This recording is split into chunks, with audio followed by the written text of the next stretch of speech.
As a child, were you ever eager to finish boxes of cereal to get the prizes that were contained inside of them? I know I was when I was a kid. The variety of prizes that were in cereal boxes were almost endless, from simple things such as stickers and tattoos, from more elaborate things such as small statues and mini plushie dolls. I know this concept is practically non existent nowadays, but I do find some cereal companies do this from time to time. But what if instead of a standard prize, you find something completely different and not of this earth in your cereal box? That's what happens in the book that I'm going to be reviewing today, so stay tuned. The book that I'm going to be reviewing is called Aliens for Breakfast, written by Stephanie Spinner and Jonathan Etra, and illustrated by Steve Bjorkman. The story begins with a boy named Richard Bickerstaff getting ready to go to school one ordinary morning. He complains how much he dislikes his wardrobe and wishes he could have cool clothes like Dwarf, a new kid in his class who had moved into Richard's neighborhood.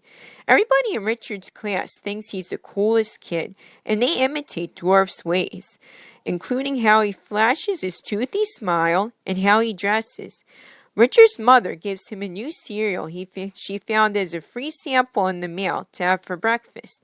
Richard is reluctant at first, but figuring that he has no other choice, he decides to give this cereal, called Alien Crisp, a try. As soon as Richard adds milk to his cereal in the cereal bowl, the cereal appears to be moving and coming to life. After a short moment, a tiny pink alien emerges from the cereal within the bowl. Needless to say, Richard is astonished by this occurrence, especially since he's a fan of aliens and science fiction. You know, reading this part of the book, I would say this is definitely a good way to start the story. It jumps right into the main premise of the story without any events that happened prior that would make the story seem drawn out and not attract the reader's attention. Good job to the authors for structuring the story this way to start out with. The tiny alien introduces himself as Auric, a Ganubian alien who's a commander of the Inner Space Brigade tasked with saving various planets from evil aliens.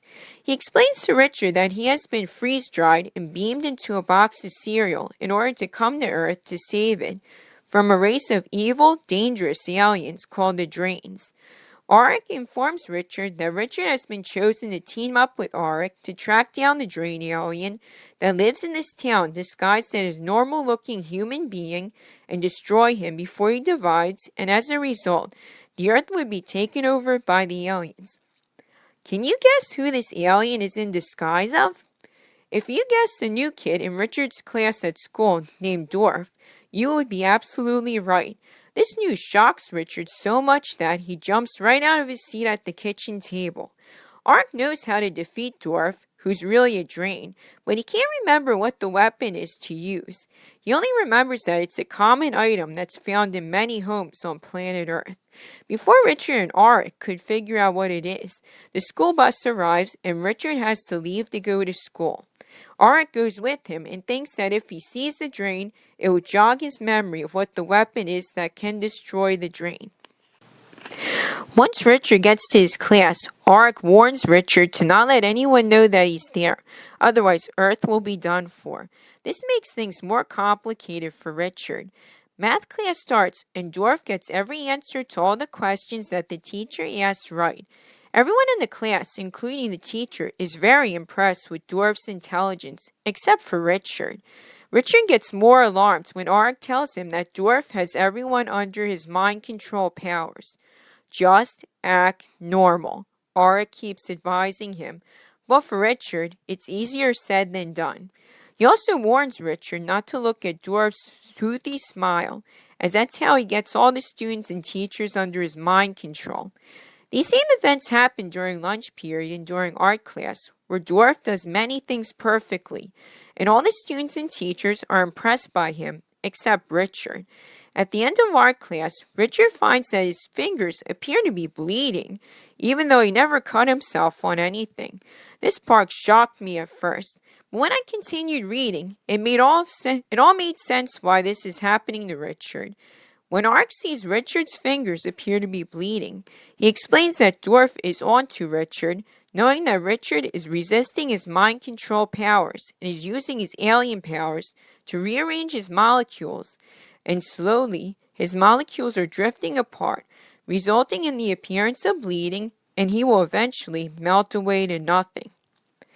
Things are looking very grim for Richard, and tries to motivate Auric into jogging his memory more in terms of what the secret weapon is to destroy Dwarf and save the planet. Auric suggests looking in the kitchen at Richard's house and see if the secret weapon could be a food item. They do just this, but they are unsuccessful. Richard suggests that they go to the mall to find out what the secret weapon could be. Auric agrees, and the two of them head off in that direction. You know, the way the story has been going so far seems a little slow to me, but I like unique ideas that the authors came up with to make up for the slow pacing of this story so far, such as the idea of Richard appearing to be bleeding when he's really gradually melting away to nothing. It could have been depicted more gruesomely, but it was a smart idea to keep it toned down and simple for the target audience. Richard and Auric certainly have their work cut out for them in completing this mission that Auric has been sent to Earth to complete, and one would be cheering them on and finding out once and for all how to defeat the evil alien while reading the story. Richard and Auric arrive at the mall and find it busier than usual for a weekday afternoon. They explore the mall and its various stores.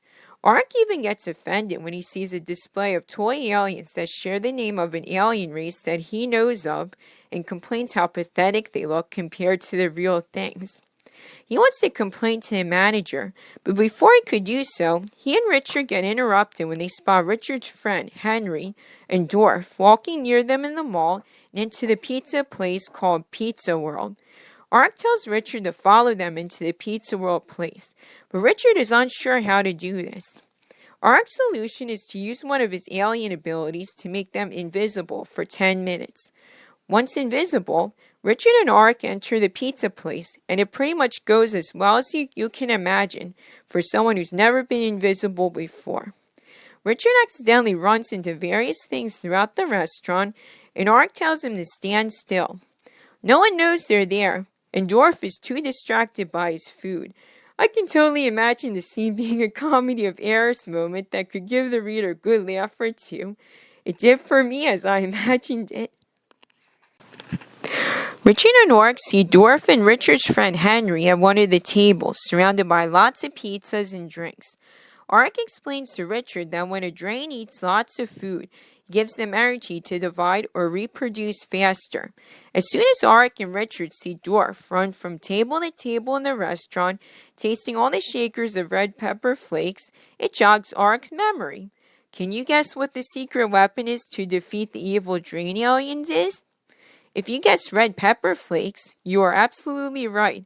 Auric tells Richard that drains find red pepper flakes irresistible, and once they eat it, they explode and are gone for good.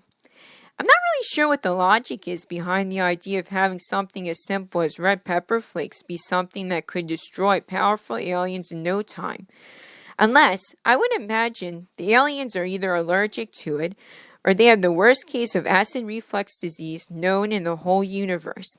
It reminds me of the moment in the movie Ernest Scared Stupid, where Ernest P. Worrell finds out that plain old milk is the weapon that destroys trolls for good. In either of these cases, I don't think it's really meant to be figured out. It's just meant for the viewers, or readers, to just go along with it for the sake of the plot that's going on. Richard and Auric watch Dwarf eat the red pepper flakes, and nothing happens to him. Richard wonders why this is, and Auric explains that because Dwarf is also eating pizza in addition to the red pepper flakes, it makes him stronger and immune to the effects of the flakes. Dwarf would have to eat just the red pepper flakes and nothing else in order to be destroyed. Richard and Auric decide to get some red pepper flakes and feed them to Dwarf at school the next day. Just as the invisibility is about to wear off on them, Richard and Auric carefully leave the pizza place. The next morning, Richard gets up early, feeling nervous about going through with the plan to destroy Dwarf. Richard also continues to feel the effects of Dwarf's alien powers on him, continuing to melt gradually and feeling weak. So weak, in fact, that it makes it hard for him to lift the 5-pound box of red pepper flakes that he and Arik are going to feed to Dwarf. Doesn't make Richard feel any better that he spent most of his allowance money on the pepper flakes either. After breakfast, Richard and Arik head off to school. Once there, Richard runs into Dwarf and Henry.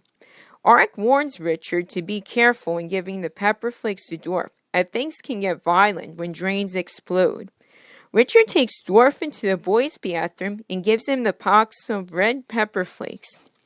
To Richard's surprise, Dwarf snatches the box out of his hands, eats the pepper flakes quickly and eagerly. In no time at all, Dwarf undergoes a very radical transformation into a strange tentacled alien, and after dazzling display and insulting Richard, Dwarf explodes, to the amazement of Richard and his friend Henry. Planet Earth is saved. Arik is very pleased with Richard, and Richard stops melting and feeling weak. Upon reading this moment in the book, I was surprised that it took very little effort to defeat a powerful alien like a drain like that. I would have expected Dwarf to be a little more resistant, even going as far as finding out about Richard and Arik's plans and outsmarting them, making them work harder to get rid of Dwarf, and Planet Earth would have been in more peril than what we have been shown.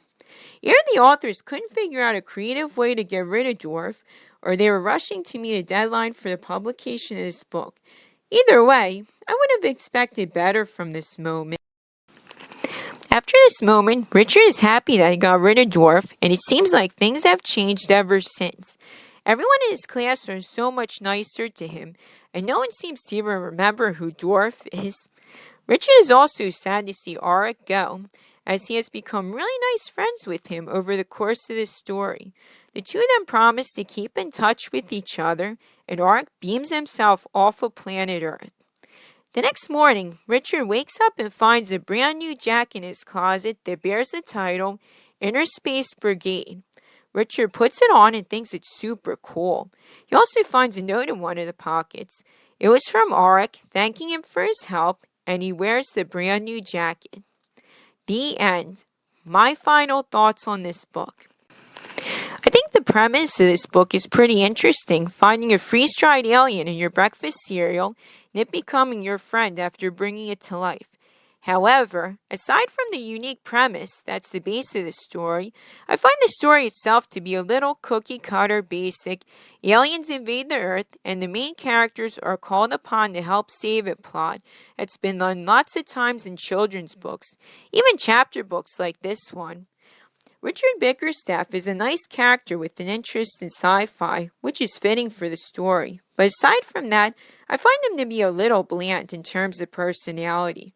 Arik the tiny alien, on the other hand, has a big personality for such a little guy, and I enjoyed reading his thoughts and reactions to various things throughout the story, including how very knowledgeable he is in his work.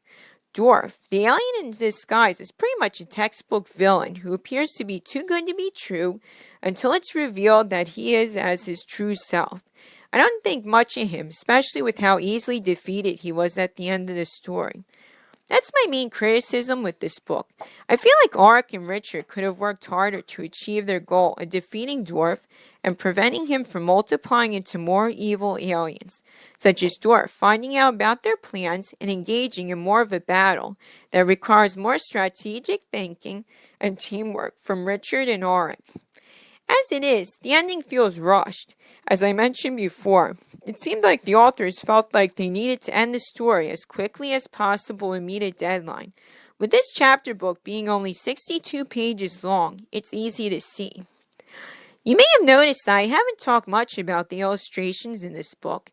Not only are there very few of them due to this being a chapter book, but also I don't think the illustrations are all that good.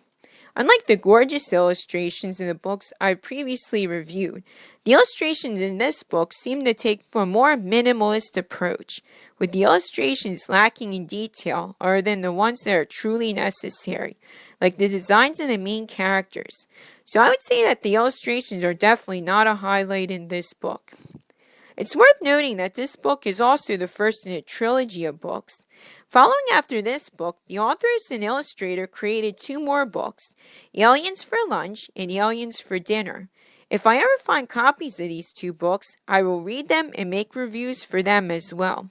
Also worth noting is that this book is also adapted into a television special in 1994 and aired on the ABC television network. It starred Fred Savage of Boy Meets World sitcom fame as the main character, Richard Bickerstaff. It may be posted here on YouTube, and if you find it, I suggest you check it out. Overall, would I recommend this book to others? Yes, I would. While I don't consider it a classic by any means, and I have stated how this story seems rushed at times, especially in the ending, I think it's a good story for what it is. If you're a fan of sci-fi, or know of any school-age kids who are, I can see getting some enjoyment out of this story, even if it seems a little bland and generic at times. I hope you enjoyed my review of Aliens for Breakfast, and if you have any suggestions for future reviews, feel free to leave them for me in the comments below. Be sure to comment, like, and subscribe to my channel as well. Have a nice day, everyone, and thank you very much for watching.